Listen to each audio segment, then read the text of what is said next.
don't know, it's going to be a fun one. First of all, I want to make sure that the technology is working. Can everybody see the slide saying why are we doing this? Yep. Fantastic. So that's definitely an improvement over the effort before Christmas, isn't it, John? It is. So the title here was Leadership for Sustainable Performance, and really leaving a legacy behind. Now, I just want to make it clear what we mean by sustainable performance, certainly from my perspective. I'm using the classic definition of sustainable, meaning lasting and goes on for a while after the MD, chief executive or main instigator of some method or way of running a business or whatever leaves. So if anybody thought we were going to do something which would interest Greta Thunberg, then perhaps now is the time to log off. Apologies if there is any misunderstanding there. We really are challenged, and I think John and I have had discussions about this for probably since the summer, haven't we? About what is it, why is it, and how is it that when a new manager comes to a new department, or a new MD comes to a new division, or a new chief executive comes to a company, the first thing they do is rip up everything that happened before them, because that must be bad, mustn't it? And they bring to the party all of the things from their experience and opinion as well, from what they were doing before, which isn't far away from what most of the big four consultants do. We've seen when they come in to work with some of the customers. We had Tony, what was his name? I can't remember his second name, but it was, I think his name was Tony. He used to work at BT, and BT was our customer before we started our company back in 2003. They started working with us in 2002. And we had a project running in 2010 with them, and McKinsey came along and said, we can save you 10 million pounds if we change the way you actually go about providing new lines. Now, I'm building a new house here, and I can look at it, and I was saying to John, I should have been in there in September, then it was November, then it was December, then it was before Christmas, then it was the first week of February, and I suspect with the help of coronavirus, it's going to be March.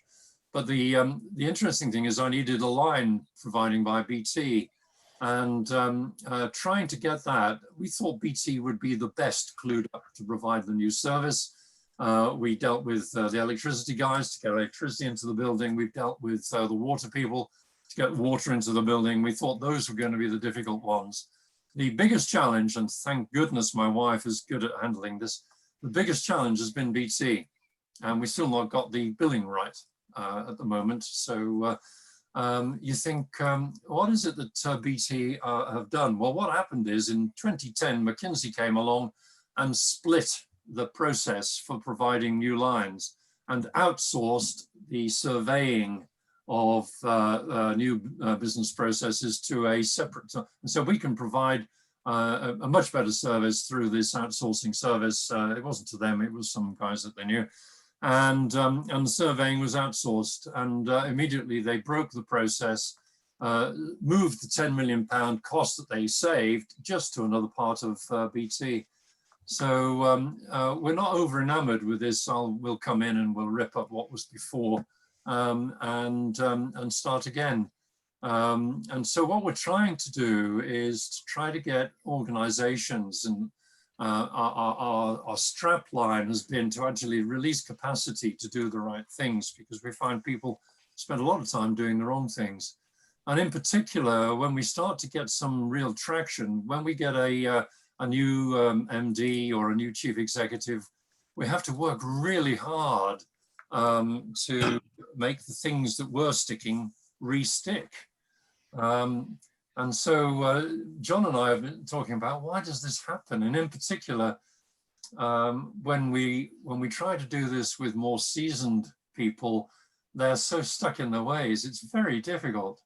And so we started thinking about, well, can we capture the mindsets of, say, Generation Z, who may become managers, managing directors, chief executives, or whatever in a few years' time.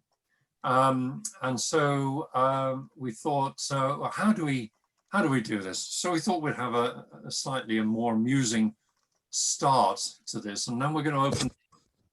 We're going to have a more structured picture, go through the sorts of things that we found work, and then as we're doing that, try to get some discussion going, because we're really trying to learn how to get the things that we get people doing, which we would view as good, to stick. And then actually, when they leave, to be able to pass them on instead of have them ripped up.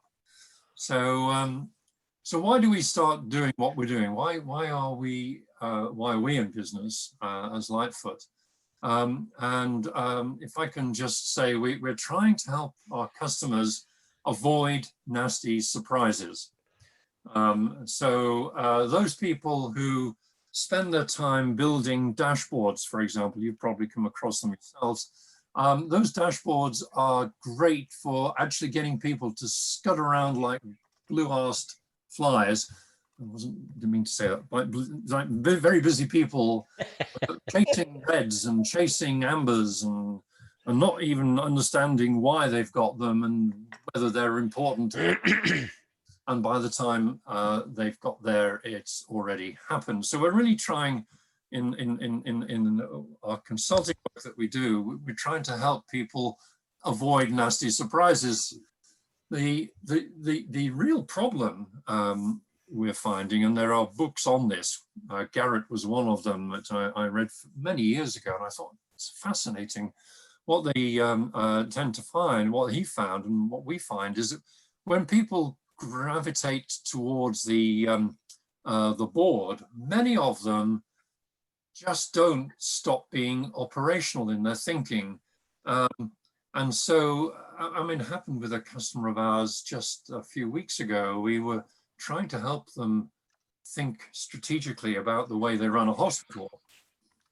And we showed them how to look at data in particular. It's about being data-driven, evidence-driven, rather than opinion and experience. And the very first thing they said is, oh, can we get that on a daily basis? And can we get that updated every 15 minutes? And these are people running the damn hospital. And I'm thinking, you're never going to get out of thinking that way if you guys at the top think that way.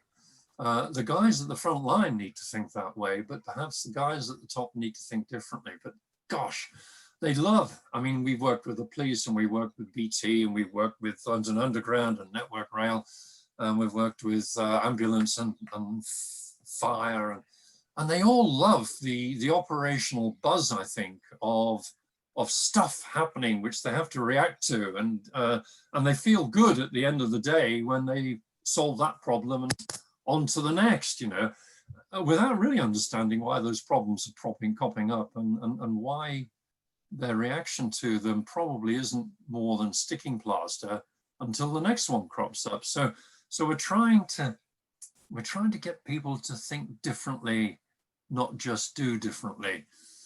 The other thing, which is what BT are very guilty of, is they make promises.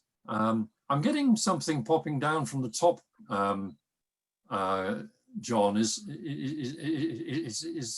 Is that indicating that somebody wants to say something, or will I see that somewhere else? You're on mute, John.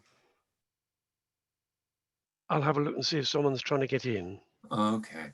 All right. Anyway, so the key thing we're looking at here in some of the things that we do is to, when you make a promise to a customer, when our customers make promises to their customers, we're trying to help them not make promises that they can't keep, so that they lose their trousers if they actually do try to keep those promises. And effectively, when the guy from the front line from BT, I was talking about BT making promises about delivery of our new line, when the guy turns up, he does an awful lot of work to actually overcome some of the issues that they've created for themselves, not us. and also to try and get us into a frame of mind where we feel satisfied with the piece of work. And the piece of work that the guy's done when he's arrived is fantastic. I mean, really helpful. But it must have cost them the earth in order to provide what they've done. And now it's also going to cost them the earth in terms of compensation, and they're going to actually give us a refund for a lot of the money that they billed us for. So the promises that some organizations make must drive them to be less profitable, or actually, if they don't actually try to overcome the promises that they made that they can't keep, then they just actually make the customers a lot less satisfied. So we're trying to avoid that. And we are really trying to give organizations early warnings so that they can make the right decisions before it's too late. I've talked about how people seem to have this addiction to dashboards. We need a dashboard for this and dashboard for that. Well, dashboards, I'm afraid, really aren't going to cut it. They may be useful to tell you what's actually happening in the instant, but they're not very useful if you're trying to run a business or improve the way a business runs, because typically they are operational and they are in the instant, as opposed to giving you an indication of when something's likely to happen or why something may have happened or where to actually start making improvements. And then I don't know whether you've come across this, but there are a lot of organizations who have tried to implement change projects, improvement projects, and BT is one of them, Credit Suisse. We've worked with Credit Suisse, UBS, and Credit Suisse. They put 3,000 people through a Six Sigma black belt, yellow belt, green belt, brown belt training. They didn't all 6,000 do black belts, obviously, but all of them did do yellow belt and green belt, and then a few went on to do brown belt and black belt and so on. And one of the problems is that we found is that a lot of these ideas are great from Six Sigma, but it's had its strength and does have its strength, we found, in the production line, but is very, very inflexible when it comes to working in a services business and a services environment. Effectively, we've had to bat a lot of things and ideas off which are not suitable in a services environment, which may well be suitable in a production plant, a manufacturing plant. So if any of you have come across the Six Sigma, in some cases they are zealots, we've had to explain why those approaches aren't going to work in a services environment. So what we've done, I'm just going to stop this slideshow and leave it there for a second, and then put what just 10 points, one by one, that we've, or topics that we found we've had to deal with in working with our customers to try to build something which is sustainable, i.e. it doesn't last for the next 6 months, and it's not a fad. And when the main proponent leaves, there's enough of it going on so that when another one comes along, they can't say, well, we're going to rip that up and we're going to start again with something new. So before I do that, though, I would like to ask if there's any points or questions that people would like to raise before I go on to the next slide.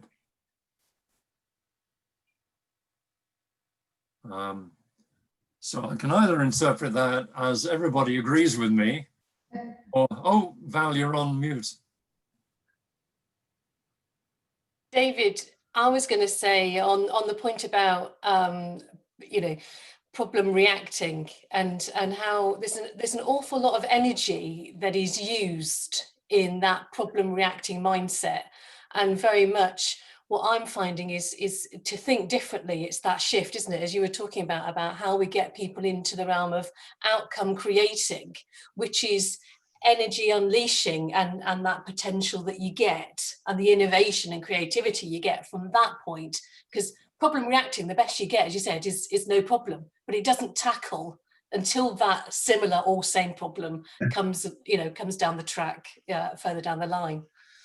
That's right. It doesn't get to the root cause. Absolutely, Jan.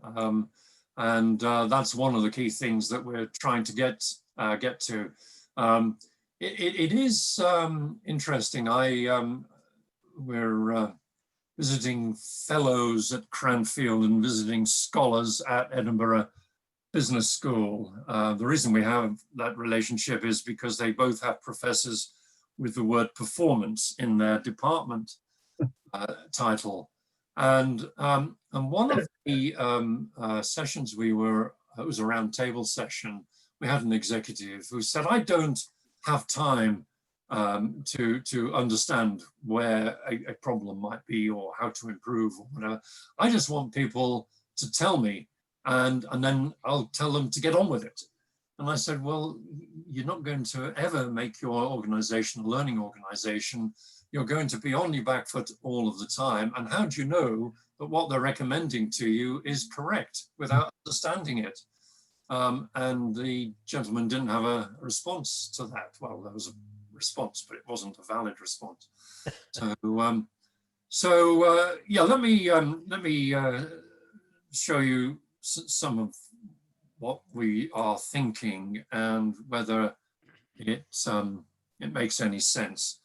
And this is really not to say this is what we're doing, aren't we fantastic? This is to say this is what we've found so far kind of works, but it's still a struggle.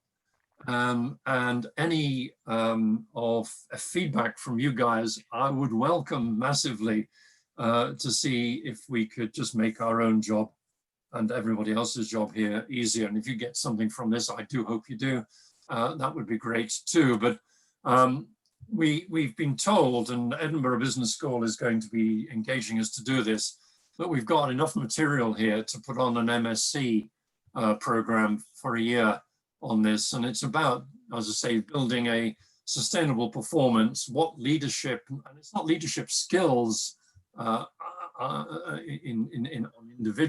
an individual basis only that we're talking about here. There's a whole slew of things that we've found have to happen. And what we're trying to do is we're trying to create a legacy so that when a particular senior person or the main activator of getting us in leaves or moves on, gets promoted or whatever, then what we've put in place continues. Now, that happened at BT. We were really fortunate. We had a series of fantastic sponsors. So we worked with BT from 2002 until last year. And then last year, we kind of ran out of steam because we just couldn't get traction with the new chief executives that we wanted to.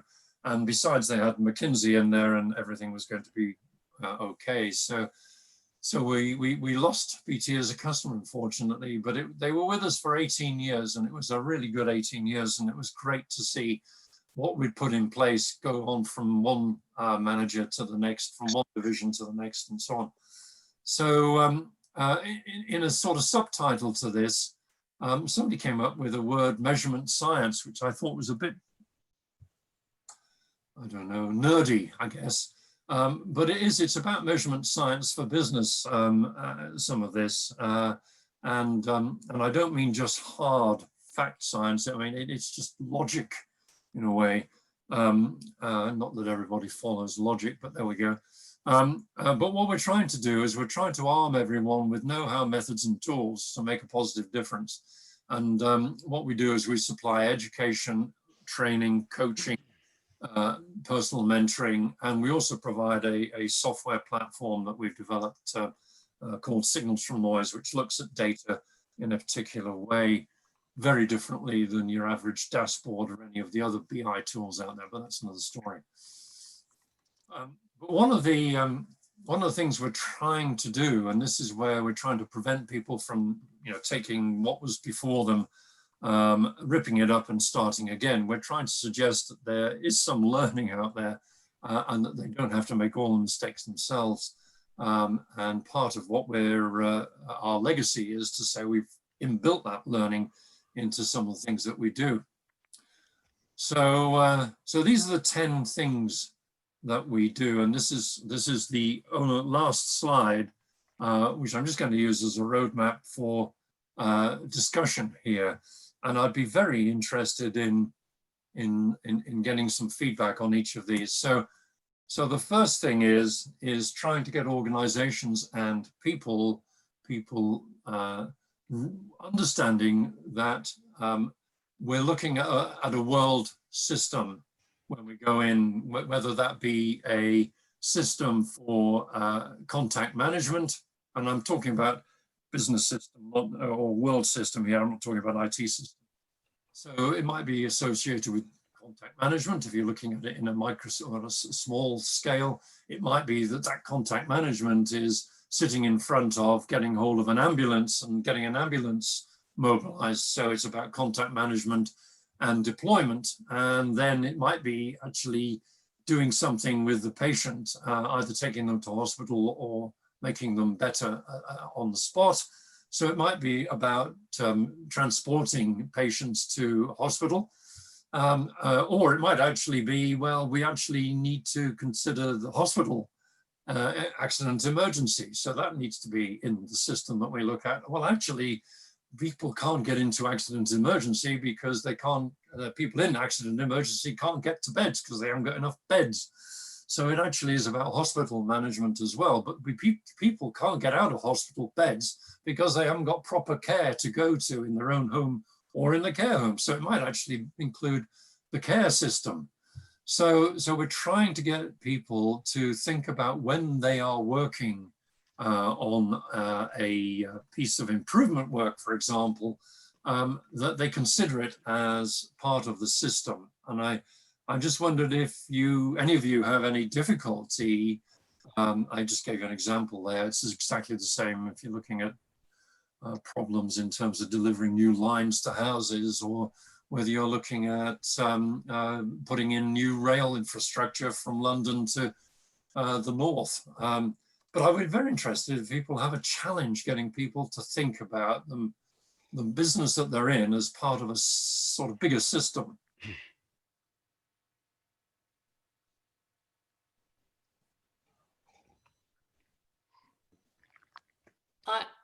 I was just going to add, David, there, that I think that comes back down to, comes back down to your dashboard. I think it depends what gets measured. Yeah. It depends on what gets measured. Measured. What gets measured, and what are people, and what are people rewarded for? And for me, that's a whole big debate about, there should be economic and social equal balance on that. Yeah, no, I absolutely agree with you. What gets measured gets done is what usually tends to drive people. And if those measures are then attached to targets, and then those targets are attached to incentives, that can skew the whole damn thing up. I mean, we don't look wide, we look narrow, and what have I got to do, as opposed to what's the best for the wider community or the wider stakeholders, or what. Yeah, absolutely right. So for example, we have seen a number of organizations who have asked us to come in and help them with a contact management project, and we've usually gone in and said that's not what you need to improve at all. What you need to do is make sure that when you actually take some information, police, for example, large police force in, where was Val? Val was up in that area.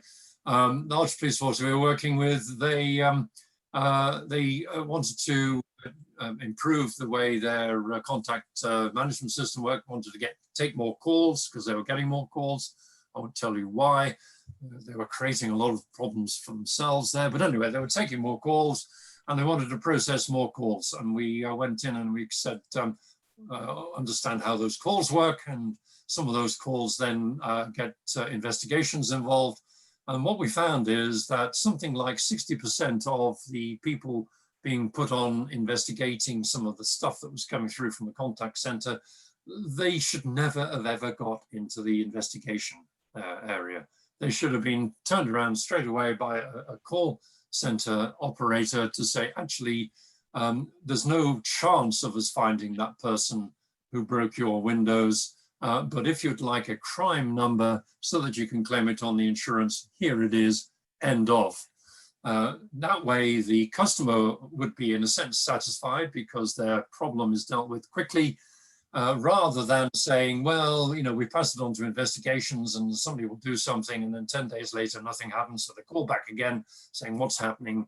And then they still don't know, and investigations are piled up with more investigations that are in the queue before the one with the broken windows, and so on and so on. So we spent most of our time actually changing people processed calls and what they passed on into investigations, and actually created £3.5 million worth of capacity in that officers could be released from the investigation area and put at the front line to help people process calls coming in at the front line properly.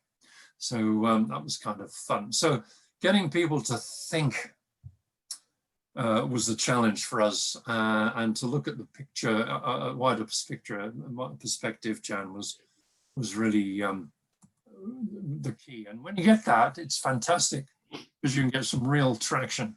And what's more, in terms of building the legacy, we taught them how to do it. So they're doing it for themselves in a patchy way since we left them, but that's another story.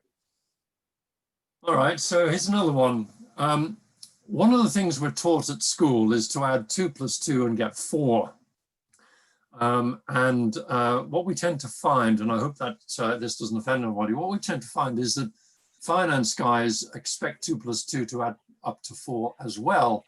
And where budgets are, where the money is, tends to speak loudly, whether you're in a public sector or private sector company.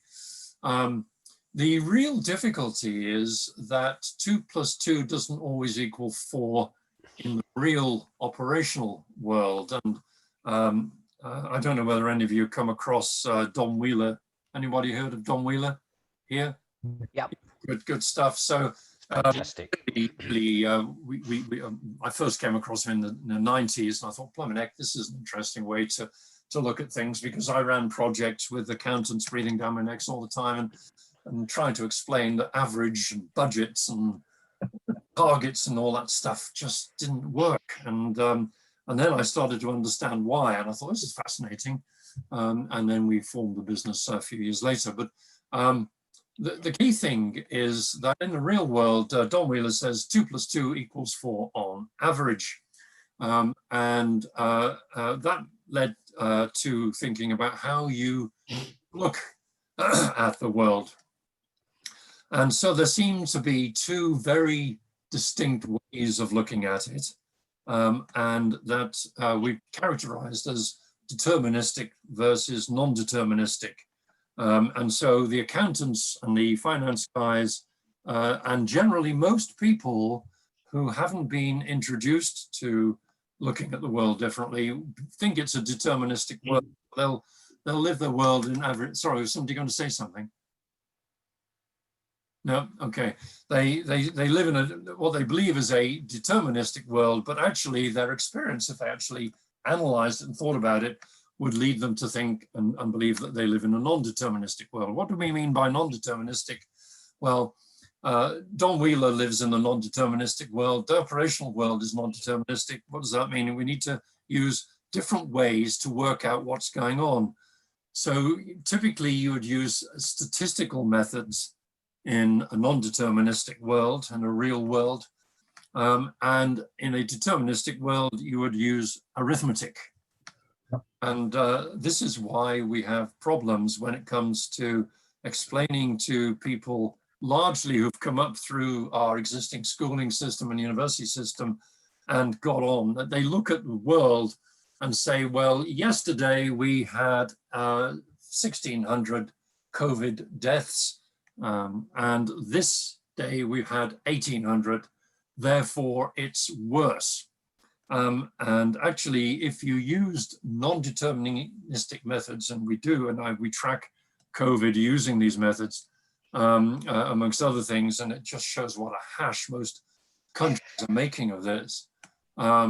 It's clearly trackable, and I can tell you tomorrow how many COVID deaths we're going to have, plus or minus a upper and lower, what we call guideline. Some people will call them control limits, but you can apply a technique which is extended. It's way beyond the Six Sigma stuff. It's way beyond the production line stuff. We've been perfecting, because it's not perfected, so it's definitely in progress. We've been perfecting ways to try and extend concepts of statistical process control, which sounds complicated, but it isn't, into a services environment where we can handle things like customers who are not things that you can stop varying. Each customer is different. In a production line, you drive out variation. In a real world, you understand it and try to manage your business to handle that. We have things like weather. We have things that happen in the winter that don't happen in the summer, and vice versa. So we have to handle seasonality. We have to handle cyclicity on a weekly basis. Typically Friday evenings and Saturday evenings are a bit more excitable outside the old Crown and Anker than they are on a Tuesday evening. And we have things called rush hours, where typically from 7 o'clock until 10 o'clock, things are rather busy, quieten down, and then get busier again between 3 o'clock and 7 o'clock. So you have to handle hourly cyclicity on a daily basis, weekly cyclicity on a daily basis, and obviously seasonal. So we have to do that. We've extended these techniques, but the point is we have to use a statistical method to help us understand what's going on versus a arithmetic method. And I have got to tell you, I'm still struggling after 20 odd years how to get some of these, what are simple concepts across, because SPC was first originated for the front line. It's simple. And it seems to have wrapped up itself into all sorts of complications with statisticians getting involved and so on. I hate statistics. I absolutely hate statistics. I never did statistics when I did my master's degree because I wanted to avoid them like the plague. And then it was only when I started looking at how you can apply it in business systems, I thought, blimey heck, it's quite easy, really. But people are just not used to looking at the world this way. And I just wondered if you guys had any views on that. I think, David, you need a metaphor and a story. People actually respond to stories. Yeah. So if you can link what you're trying to say in, I don't know, in an almost Janet and John book way in a story, that's when you'll get it. Because I mean, one of the problems that we have when it comes to anything related to maths is for so many people, they just switch off anyway because they've had very negative experiences from the beginning. So and very often that the thing that we can't solve is because we aren't actually looking quite in the, that in the work that I do, we always talk about the issue is never the issue. And so it is easy to to get so hooked on trying to make someone understand something that it's never going to happen. So taking that step back from it, and as I say, creating a story and a metaphor. Yeah, no, we've so this was fun. So we did that with the journey to work. We thought everybody would associate with the journey to work, Val. And just in a short nutshell, when we tried to show that to ambulance guys, they said, "Oh, we can't associate with that. We need to have that story cast in an ambulance metaphor." And we thought, what? Surely you understand the journey to work picture. And we started talking about, special. We don't use the words, but if you've come across it, special cause, common cause, that kind of stuff, and so on. I get what you're saying, and we try to do that, but. Do you not have problems getting people to read across from your metaphor to the real life? That's the That's the challenge we've had, actually. I mean, I think one of the things that we're actually dealing with in situations like this is the fear that's actually going on under the surface of anything that's new and different, and people, because there is this argument that we don't want to dishonor the past and what we've always done. And so what we don't want to do, so we don't want to deal with it because it looks like we got it all wrong before. And so I'm currently just nearly finished a book that I'm writing. And what I liken it to now, among the metaphors that I use in the book, is to get us to where we are, it's like being a rocket has a gantry, right? Yeah. And we need a gantry to fill the rocket, to fuel it, to keep it stable. But we can't take the gantry with it when it goes. There was nothing wrong with the gantry. Everything was serving its purpose at that time, given what we knew at that moment in time. And so I think it's but the problem with it is, and then I've done this so many times myself, when you're with people and they just don't get it, and you know how you then take that step back, because actually your frustration that comes out when someone doesn't get it, then then just builds a bigger wall. So it's another brick in the wall between the two of us. So it is that about, well, how do we step to one side, walk round the wall, stand at their side and see the world as they're seeing it, right? Do you find there are groups of people who are easier to do that with than others? I mean, it depends. I mean, I was brought in to do some work in quite a large automotive company, and the staff had been there many years. And it was actually the reason why I was brought in, because a lad had actually taught, bright young thing, graduate, had been brought in to manage this team of people in there, quite considerably older than him. What was really interesting was, like, on the first day, we never got past the introductions, because I just said something in the introduction, and I just sort of said, so, what has felt the biggest challenge for you in this time? And as I say, it was phenomenal in terms of the conversations that ensued. And I mean, I just threw the timetable out the window, because it's like, these guys have got to get this off their chest, because they are really frightened.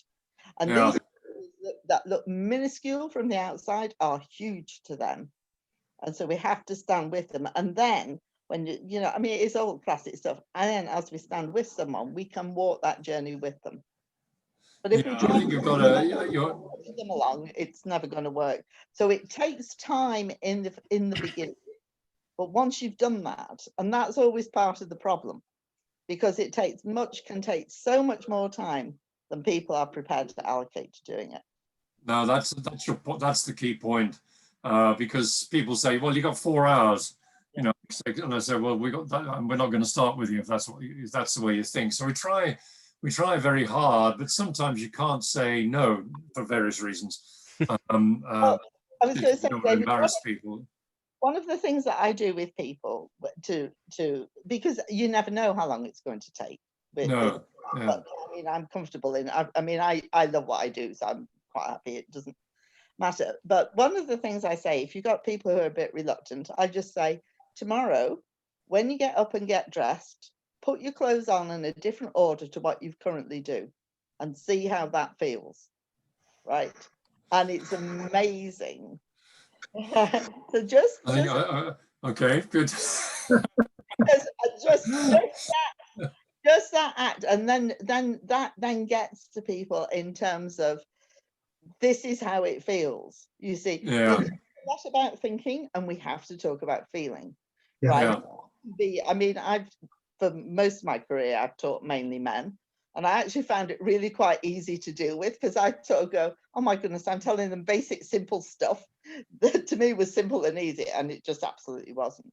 But just something as small as that, to just sort of say, this is how it feels, right? And this is why this bit, overall, the time is not going to be any more than you may think.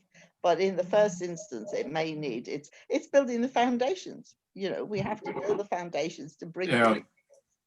Yeah. Okay. Good. Well, I think we're going along we're trying to follow the same ideas, but that idea with putting your clothes on in a different way, I think might use a different metaphor than that, but that's a good one.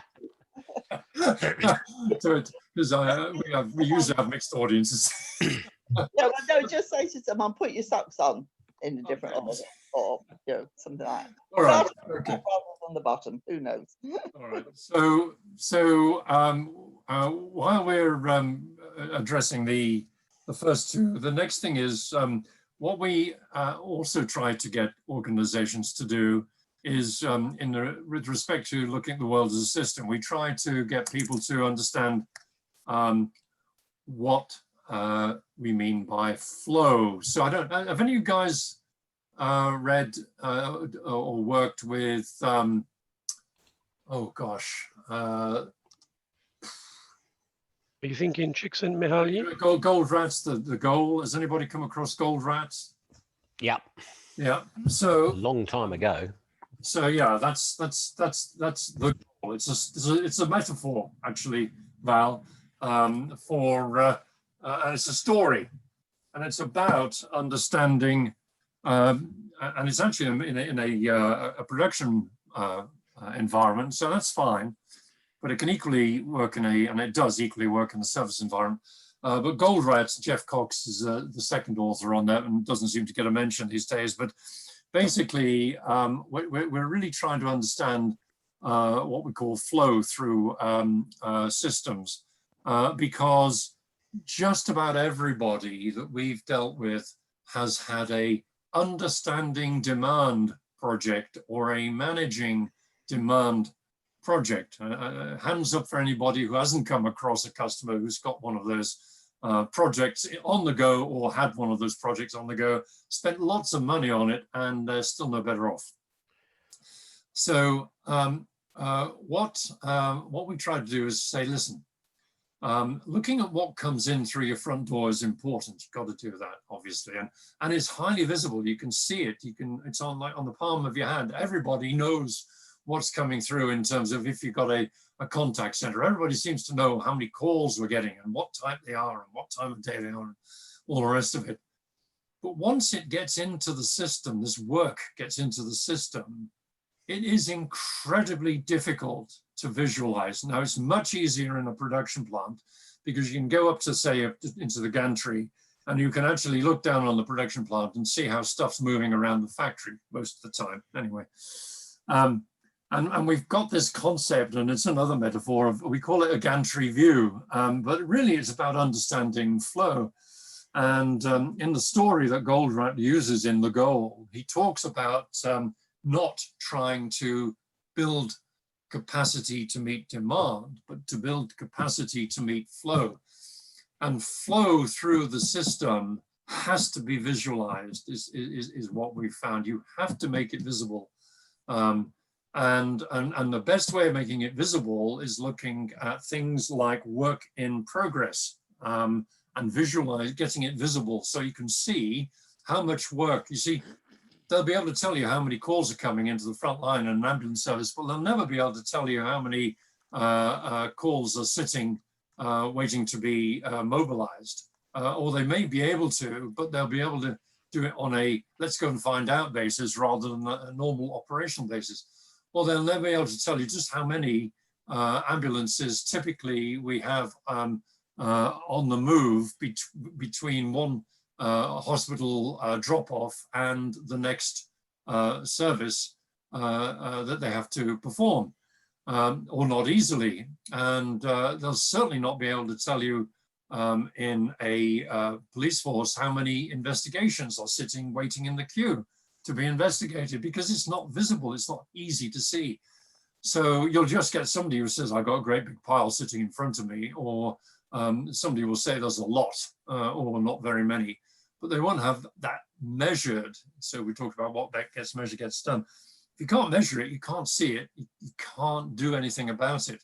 And that's the thing that gets in the way. It causes queues, and most of the stuff, I asked somebody the other day, I went into accidents and emergency. They had a broken leg. And I said, how long did it take them to assess how long did it take you? And they said, well, I was there about 6 hours. I said, okay, fine. I said, how long did it take them to work out that you had a broken leg? Well, about 2 minutes. I said, okay. And how long did it take them to stick the cast on your leg and make sure it was all lined up, do the x-ray? Well, it took about 10 minutes to do the x-ray and get the report back, and it took them probably 20 minutes to apply the plaster. So why were you there 6 hours? Because I was in queues for every one of those pieces of work. And so the work in progress is what's causing the problem, yet that it's not being tracked. And this causes the same thing everywhere, where if you're not tracking it, if you're not tracking work in progress, you're not understanding flow. And a massive thing about work in progress is that is what determines throughput time, which is very important to a lot of people. And hospitals, for example, accident emergency again, which is obviously in the news a lot, bless their cotton socks, they're driven by the Care Quality Commission, regulators, by the way. Regulators are always behind the business or the sector that they're regulating, whether it's Formula One or whether it's banking or whether it's hospitals, ambulances, police, or anything else. They are way behind. And so they can set the organizations backwards by asking them to do things and to measure things. So you may know, I don't know whether you do know that, but accident emergency is measured on the percent, and it's 95% is the target because they're given a target. It's 95% of people coming into accident emergency will be seen within 4 hours. You as a customer or a patient have no idea if that means you're going to be seen within 2 minutes or 3 hours and 59 minutes. You also don't know that the people behind the counter will be saying things like, there's no way we're going to see those people within 4 hours. Forget about it. We'll see those guys that we can see within 4 hours, process them through and see if we can hit our 95% target. So you can get people sitting there for hours, way beyond 4 hours. Even though they may be hitting their target, they're not actually being seen within 4 hours. So these things are useless measures in actually understanding work in progress and understanding flow. So that's something that we found is it's almost like scales falling from people's eyes. If there's a big if we can get people to understand that. And I don't know whether you've come across this, any of you, in your working with your customers. I'll take silencers. Let's move on because we've been going now for about, what time is it? 50 minutes. And I don't want to go much beyond 10 past 11 and maybe have further discussion. So patterns and coherence, one of the things that we found, and people will, some people will balk at this, some people will say that's really quite amazing. And we gave a paper in Cambridge University on this in the supply chain conference last year. It is interesting. Was it last year? No, it was the year before, actually. 2021 now, isn't it? So the key thing is that we found that if you look at any business process, typically there are 4 fundamental process types. And I won't dwell on this because we could have a very good discussion on this alone for hours. But there are 4 key process types, and we've used some of the understanding of a guy called Luke Herbeker, Human Activity Systems. It's a really good book, but is a bit heavy. But basically, we've seen that most organizations in their business have a lead to cash process, i.e. they generate business, bill customers and put the money in a bank. They have a trouble to resolve process, which is they have problems or customers have problems. They solve their customers' problems and make sure that they're solved and close the problem ticket, if you like. There is a procure or source to pay process for actually acquiring things and paying for them. and there is a concept to deliver process when we're actually creating new things that eventually we want to feed into our lead to cash process to generate money. So we found that those most organizations, whether public or private sector, generally speaking, fall into or have business processes which are characterized by one or more of those four processes. And I'm going to just throw the floor open again to see whether there's any reaction to that. Some people have a strong reaction to that. Some people have a, oh, that's interesting reaction. Wondering if anyone has a view from that or on that. Yeah, I do. I think that not only are there fundamental process types, there are also fundamental and typical failure modes. And I found Patrick Hoverstadt's book, the Fractal Organization, which is built on Stafford Beer's stuff, is really helpful for that. And some time ago, I made a deck of cartoons for each of what he calls the pathologies, as a way for working with organizations and letting them sort of pick the cartoons and go, oh yeah, that's us, cart before horse, yeah, that's us, bricks without straw. And what I found is it's really, it gives clients an awful lot of comfort. First of all, that we can help them to see what's happening. Secondly, that we therefore seem to be vaguely competent as consultants. And thirdly, that they're not alone in dealing with these issues. What comes next is, how do we resolve it? And with that, what I have found almost every time, as well as sort of just giving them a basic understanding of the VSM and balancing, looking forward and looking backwards and all that, the work of Barry Oshry I have found really helps in terms of creating peer-to-peer groups and that sort of horizontal coalition for change, and again being able to share a dynamic such as the power of the middles and how we all get pushed apart, and if we don't deliberately hold each other together, clients seem to find it really comforting that these are common archetypes, common issues. They're no more stupid than anyone else, and that we can work through these and that they're solvable.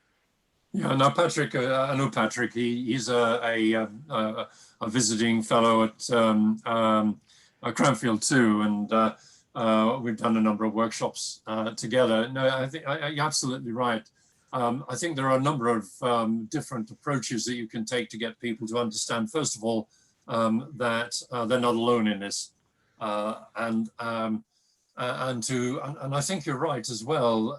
You have to give them some comfort level, but taking Val's point, I think sometimes you have to make them slightly uncomfortable next.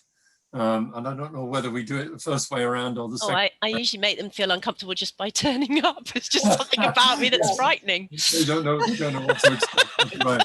I know that.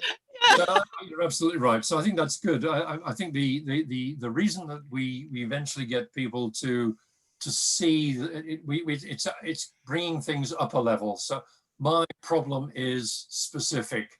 Well, yes, it is. Your point. Get them to understand that actually you're like a lot of other people because of some of the problems you're facing. And so taking them up, again, this human activity systems, and your point in particular is key here, is, and this happens everywhere, is when people have reorganizations, because typically what tends to happen is it's so much easier for a senior manager to come in and say, we're going to reorganize, rather than try to understand how they're performing and make what they've got performing better. It's we're going to reorganize because this is the way we ran things in my previous situation. As soon as we reorganize, people don't recognize that there are these human contacts as well as the logical contacts in the process. And again, Luke Herbico is very, very key in helping us understand this. And that's why when you have a reorganization, the performance goes down first, because you have to start rebuilding these human contacts that were there before to actually try to reestablish, to get the process to work as well as you can after it's been reorganized. But the reason we go for these four processes is because it's very easy then to determine what to measure. But when it's cognitive diversity that we're trying to get here too. One of the things that we found is there's some people who work for us actually, I'm afraid, but there we go, that happens. They come in because we're working hospital situations. They come in and they see the hospital situation as a unique situation. Really, the hospital situation is very similar to an ambulance situation. It's very similar to a police dealing with an incident. It's very similar to BT fixing a problem. Very similar to an IT guy trying to fix my printer that doesn't work. It's a trouble to resolve process. And they have very similar characteristics when you come up a level rather than looking at the detail. And that is the sort of thing that really gets a lot of people energized. And then they can actually start to see what they have to measure that's critical to improve the way they're running those processes. So we just use this as a way to get people to see, actually, it's not that complicated. It's not that necessary to have 5 million KPIs because your process or your business is so special, and you've had emptying workshops determining what people are interested in measuring, et cetera, et cetera. Because of this, we've been able to get people to just measure the right things and then act on the right things. So that's why we've and it's a discovery. We haven't imposed this on anyone. We just see this everywhere. But some people don't. Some people disagree. And you know, if we disagree, then we stop there. If we agree, we go on to the next bit. So the next bit is purpose. And John Seddon, if any of you have come across him in travels and others, can't emphasize strongly enough a clear purpose, and understanding purpose to just about everything you do. Why are we doing this project? Why are we doing this seminar today? You know, why are we measuring what we're measuring? Why are we collecting data? And why are we analyzing if we are actually doing analysis? Because we found most people who have the title "we're doing analysis" are actually doing data collection and data sifting and data reporting, and the amount of time they do on the analysis is zero. So purpose is crucial to this. Now, one of the things that, have you guys come across Simon Sinek? Yeah. Good, great. Start with why. Okay, same kind of principle. You need to understand purpose, you need to understand why. And then he talks about, outside of that, you've got the how, or you've got processes for delivering the why. Because the why is like, this is the outcome I want. And it's not strategy, it's something much longer living than strategy. So you've got the how, and then what you've got outside of the how is the what. What is it I'm going to do?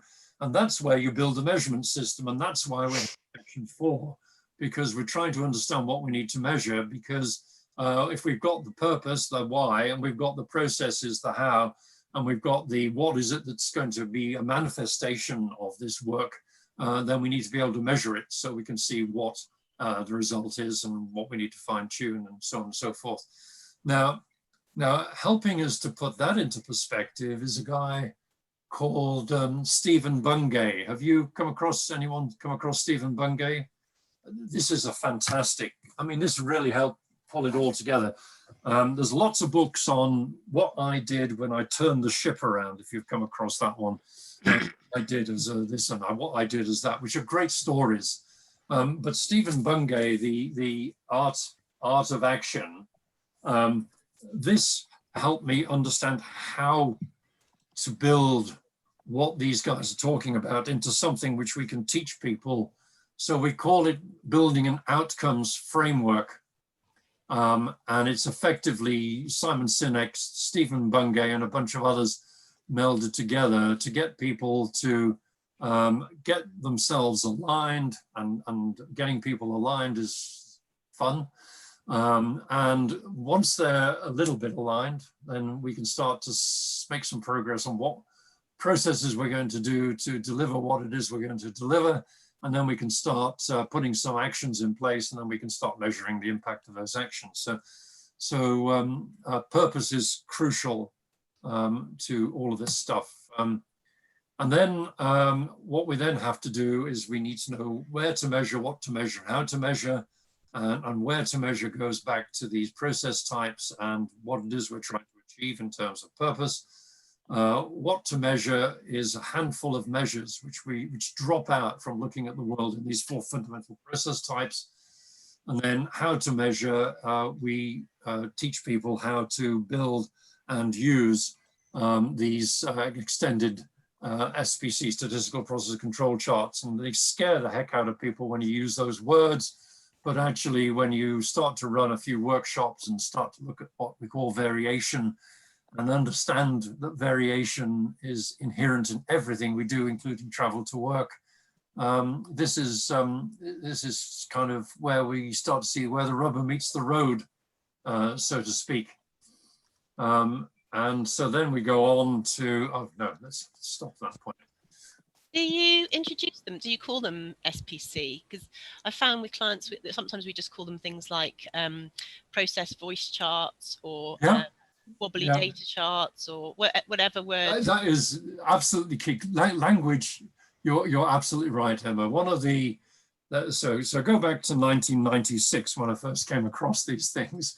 There's a company up in Coventry doing a lot of work at that time with Austin Rover and whatever they became after that, and so on and so forth.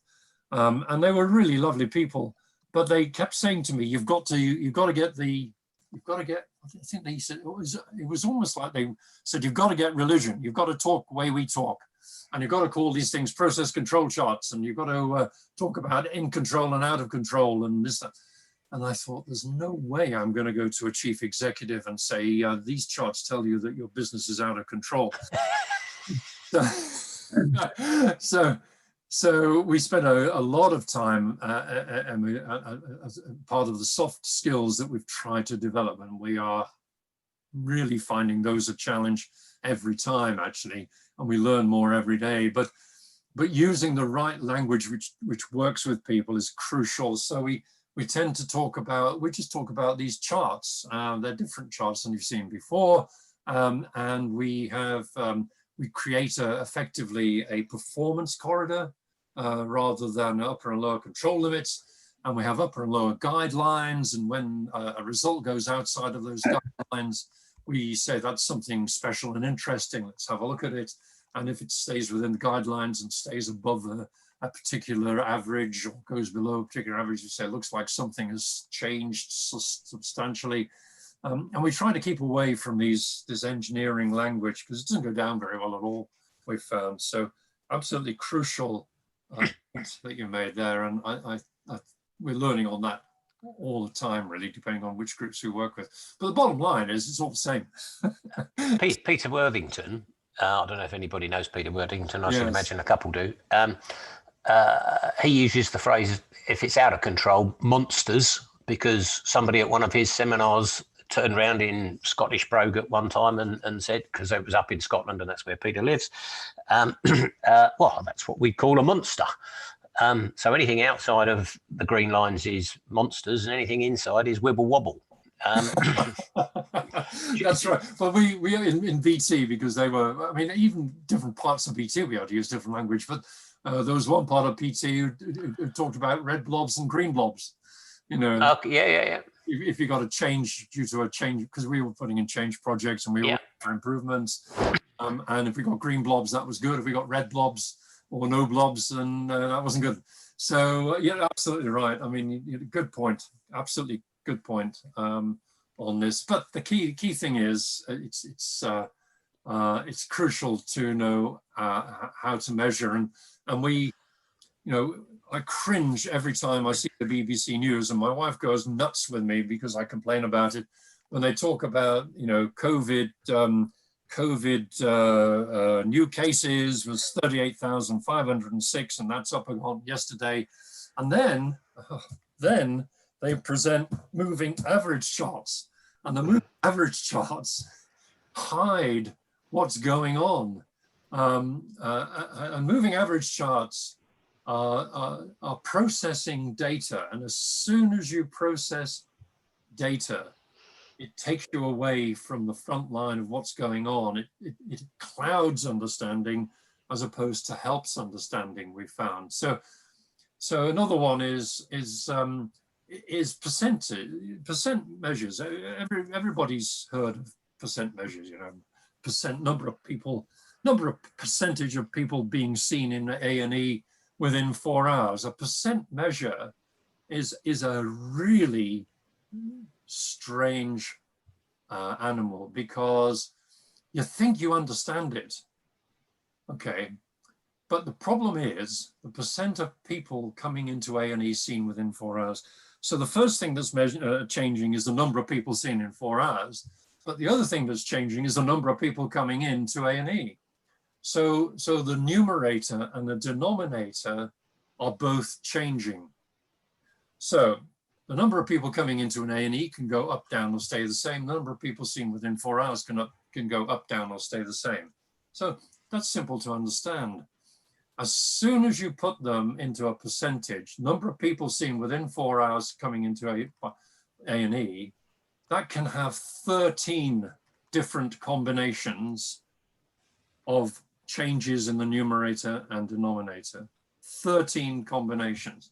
So as soon as you're looking at a percentage where you've got that happening, you have no idea whether the number of people seen within 4 hours has gone up, the number of people coming into A&E has gone down, the number of people coming into A&E has stayed the same, but the number of people have gone up. The number of people gone up within 4 hours has gone up faster than the number of people coming in. You see what I'm saying?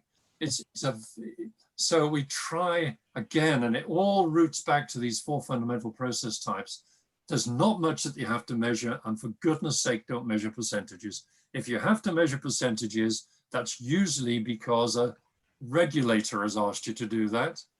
And measuring percentages are what we call reporting measures. They're not improvement measures. They're not understanding. They're not measures for understanding.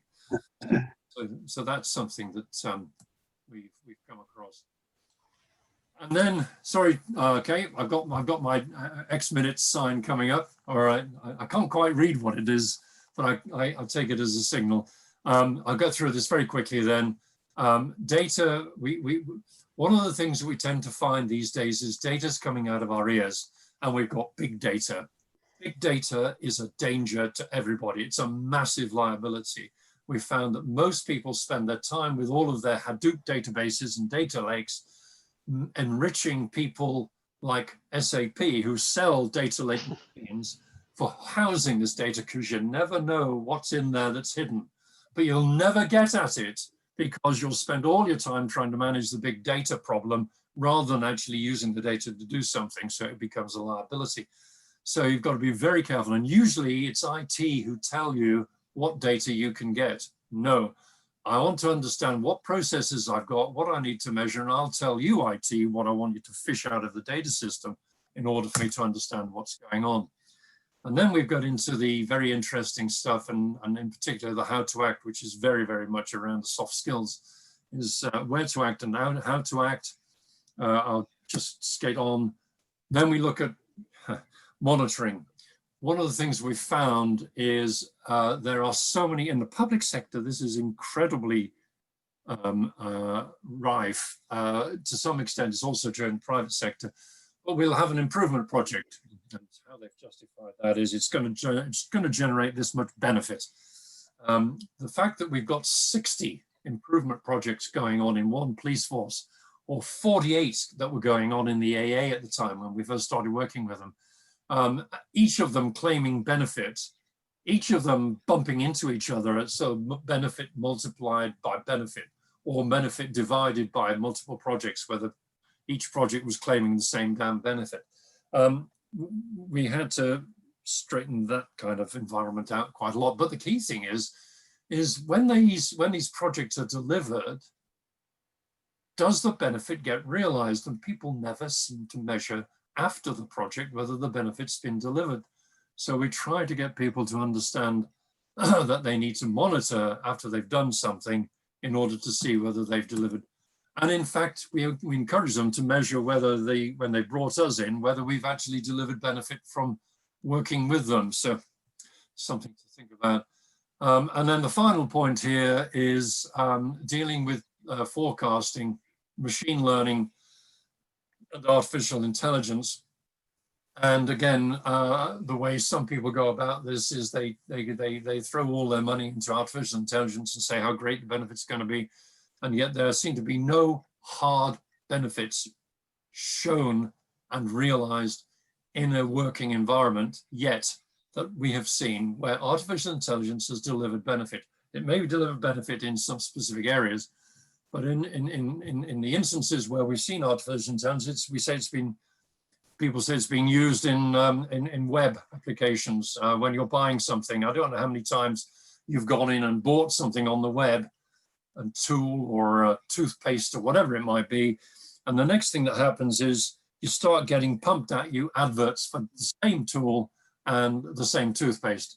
And you're thinking, that's not artificial intelligence, that's artificial stupidity. But there we go. So there are a lot of things in this. And effectively what we're trying to build here is what we call a visual control system. I'll not go into the details of all that. I'll end the slide, but the slideshow, but I will slowly show you something which was amusing. Some organizations make a business. They make a business out of, and I'm going to show you it in edit mode because I don't want to have to go through all of the different screen reveals. Some organizations make a business. There is a, let me just bring that to the front. There is a periodic table of visualization methods. There are over 100 supposedly recognized ways of measuring and visualizing performance. We have suggested that perhaps the best way of doing this is to try and find something simple which enables you to see if you are performing well. So we're trying to find the smallest, simplest way of what you have to measure, what you have to change, and what you have to do to improve. And we often use this symbol here because this is known as the can opener. This bridge is known as the can opener. And you can go onto YouTube and see people coming into this bridge or very similar bridges to it. It's a low bridge. And they found that high trucks and buses, if they hit this bridge, it just peels the top off, which is why it's called the can opener. And so they thought the easiest, they've had all sorts of electronic signs here, they had warning flashing signals here, and they found the easiest way, the visual control system for if you are going to hit this bridge is to stick a sign which doesn't damage the vehicle and goes clang if you do hit it. And that gives you an opportunity to stop before you actually try to go into, it's a right-hand drive, it's America. And then they've got a similar sign, you can see the back of it coming the other way. So what we're trying to do is build visualization systems which are easy to use, give you advanced warning, give you opportunities to make sustained change and make sure that that sustained change to deliver benefits. So that's what we're about, really. End of, really. So hand it over to you, chaps. John, am I fit? Is that okay? That's a good time.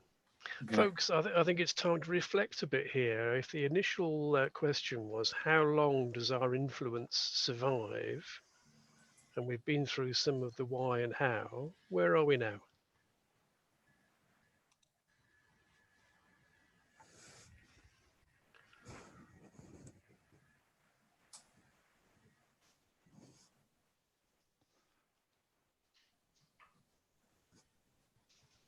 Take the example of the can opener bridge.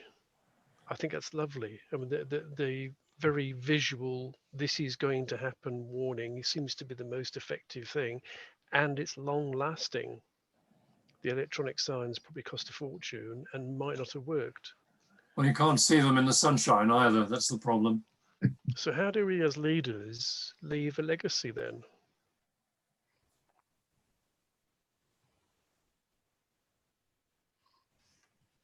Are we sure that we're looking to create a legacy in the first instance? Because how many, go back to David's point about people not thinking strategically. And of course, what we have is a system that that, you know, if you love firefighting, you're not going to think strategically. You're actually going to create fires to put out. Yeah. Yeah. So right. I think you're right, Valis. What is that? What is the appetite for moving from that immediate firefighting, that crisis and chaos that some thrive in, to actually the desire to create that legacy, be a steward of wherever or however we show up in the world for the next generation. And I wonder if that is going to change. And I was thinking, David, I'm just going off a bit, but when you were talking about the arithmetic versus deterministic. Arithmetic, yeah, right, Deterministic versus non-deterministic, yeah. Exactly. And I was just sort of reflecting on the generation, because you started at the top of this session about talking about Gen Z. And in my experience of having some of those generations,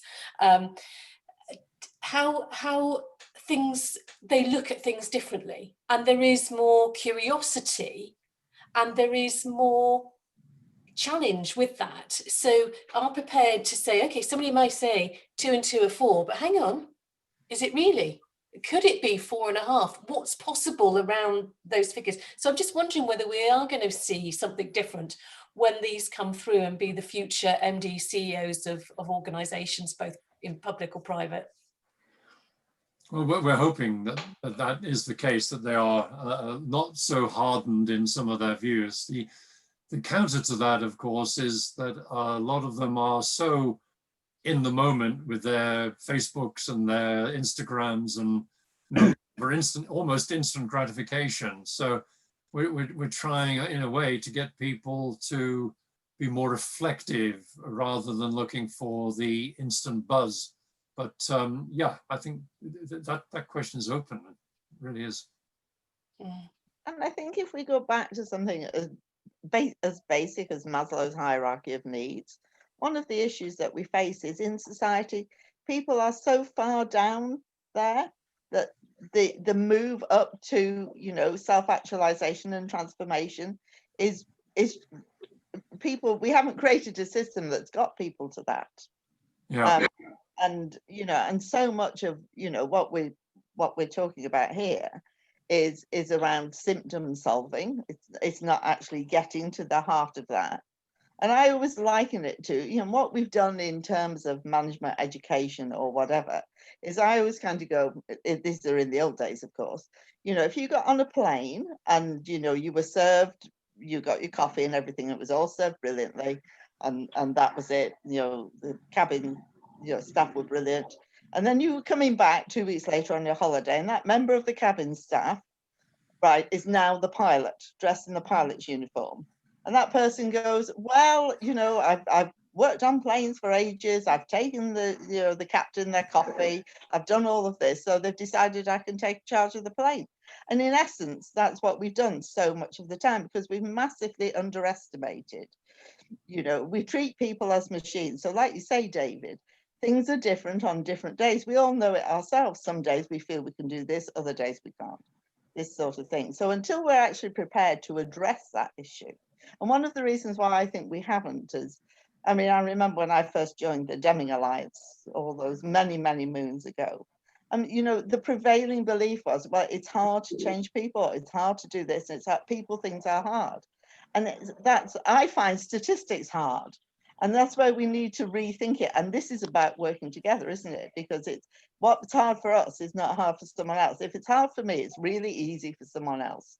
Yeah. So we build that collaboration and cooperation. No, that's quite right. And it is, and getting people to admit that they find it hard. It's almost, I mean, it is very hard. That's why we do a lot of one-on-one mentoring. Because they won't admit, so particularly senior people, if they're there with their, there's a lot of comments flying back and forth, particularly if they're with their juniors, they just do not want to be thought of as not having an answer, or thought of as coming up with the wrong answer. You know, I've asked the question a couple of times just to get people thinking about this non-deterministic thing. And I've used the example of, if we could restart today, this is Thursday, the 21st of January, if we could restart today at just a moment after midnight, would today at 12:23 be exactly the same? And people think about it for a while, and usually people don't give an answer. When you do get an answer, it gives you an idea of whether people think the world is deterministic or non-deterministic. Because if they think it's deterministic, they'll say yes. And if they recognize it's statistical and there are random things that can happen, you know, microsecond by microsecond, let alone minute by minute, to give rise to effectively a different result at 12:23, then they'll recognize that it's a non-deterministic world, and you'll have a better chance of actually working with those when you want to actually make them understand that 2 + 2 = 4 on average.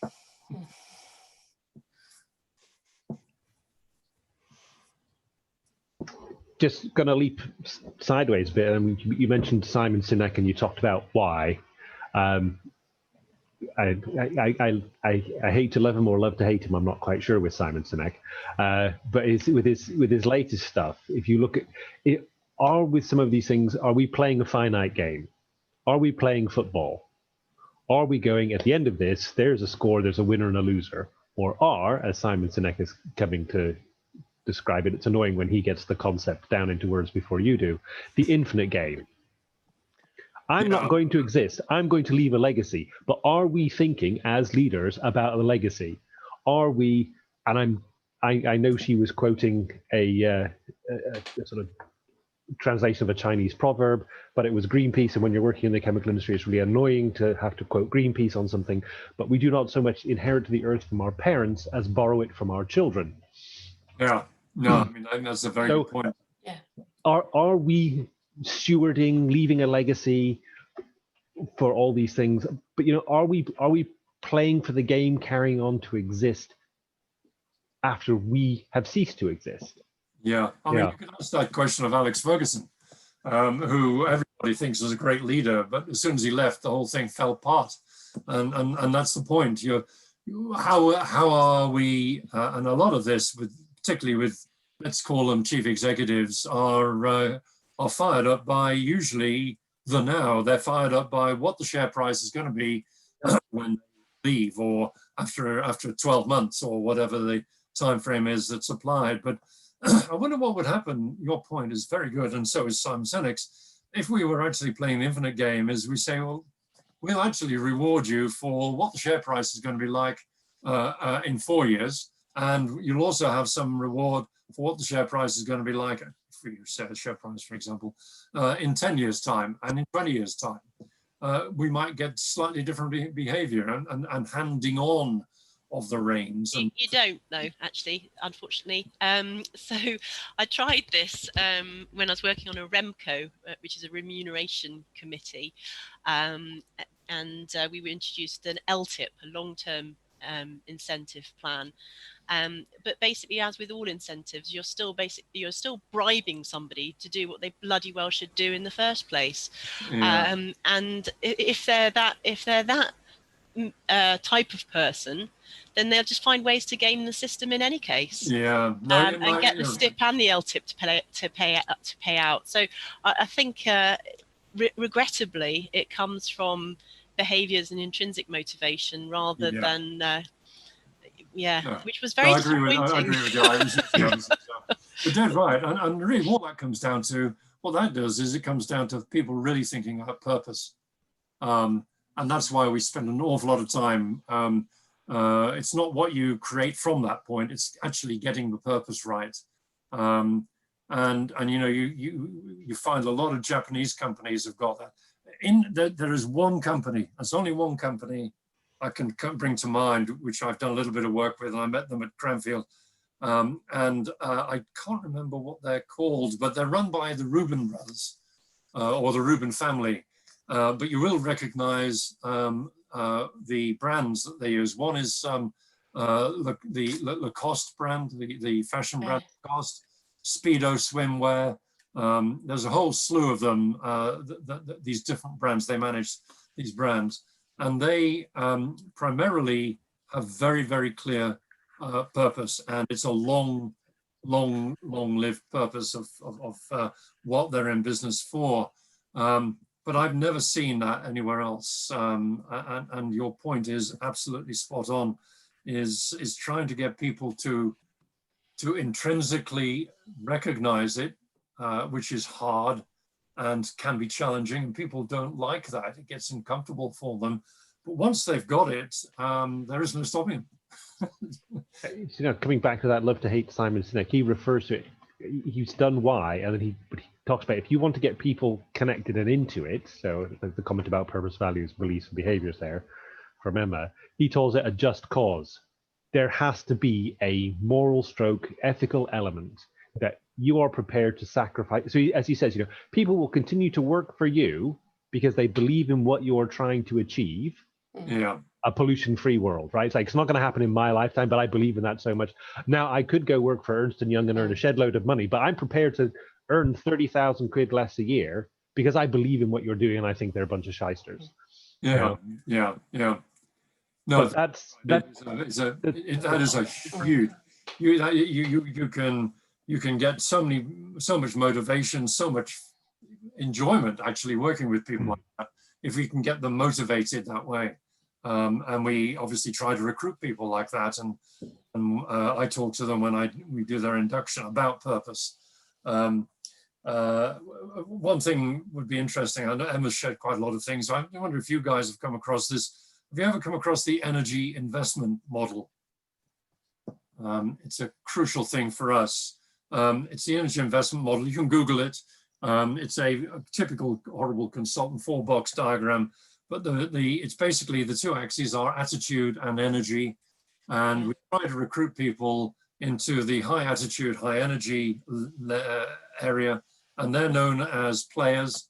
The problem is that organizations, including ours, if we're not careful, can push them into other boxes. And there are boxes associated with high energy, low attitude, i.e. people who are disruptors.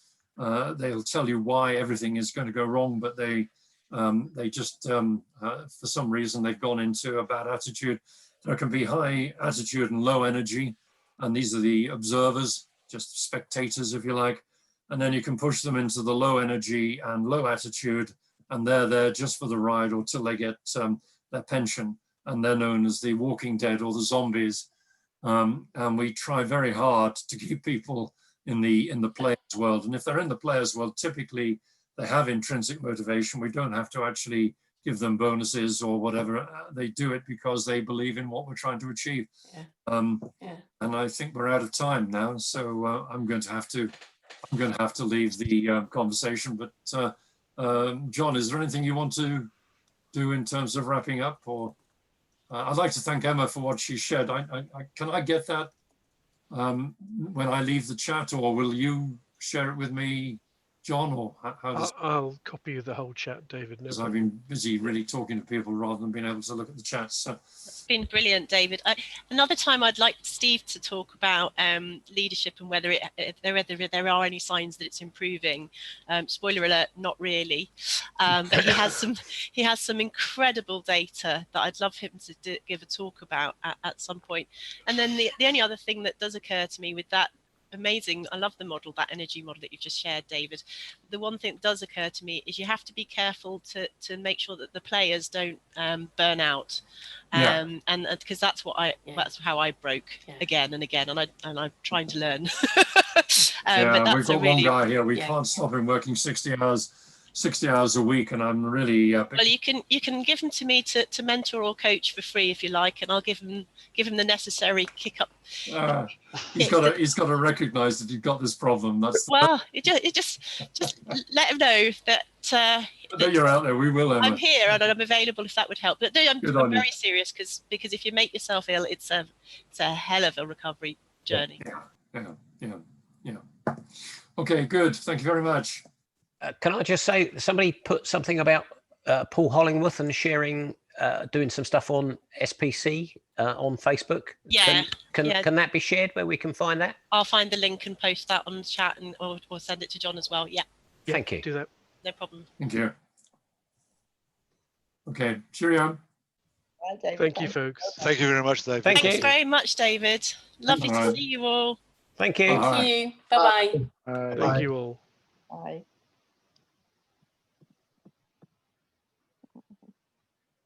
So it's lovely to see you, Ems. Oh, it's so nice. So nice to be here. I'm just going to have a look at that link before I completely and utterly forget. Did you see Leon in the group as well? He was tuned in, but not visible, and he didn't say anything. Yeah, so he's a friend of ours. He's a member of Ed's weekly Systems Thinking Club, which happens on a Wednesday afternoon. Which, if anyone wants to join in with that, let Ed know, and he can invite you to the. Well, actually, Leon can invite you because he's the chairman. He didn't. One of these things, he sent out the original invite, and now it's his responsibility. The perils of Pauline. Yeah. Yeah. Anyway, we have to go because we've got to leap on another meeting. But let's arrange to talk again. Thank you. I'd so love to do that. And and we've got all the servant leadership stuff coming up, and loads of things that we've got that we can offer. And Steve, it's unbelievable what Steve could offer to the Alliance if I can just get him to get beyond his natural humility and talk, because just incredible stuff. You'll love it. Right. Brilliant. He's like you, but quieter. In fact, are you still on there, Steve? Oh, he's gone. All right, I better go. Take care. Thank Love you. to see you. Bye. Bye. Bye, Ed. Wonderful. Well, that went really well, John. A considerable difference from the first time round, wasn't it? Well, I don't know. I wasn't on the first. Oh, I wasn't on the first time round. But then, Yes, that's right. No, you weren't. Yeah. yeah, Well, it's just one of those things. It very much depends who you've got on the call. Yes. Well, Yeah. thank you. Yeah, Looks like David's calling me up now. I think he wants to do a debrief. Okay. Great. Brilliant. Good to see you, Val. Alan, thanks very much. It was great. Thank you. All right. Bye. Bye-bye now. Bye. Bye. Hello.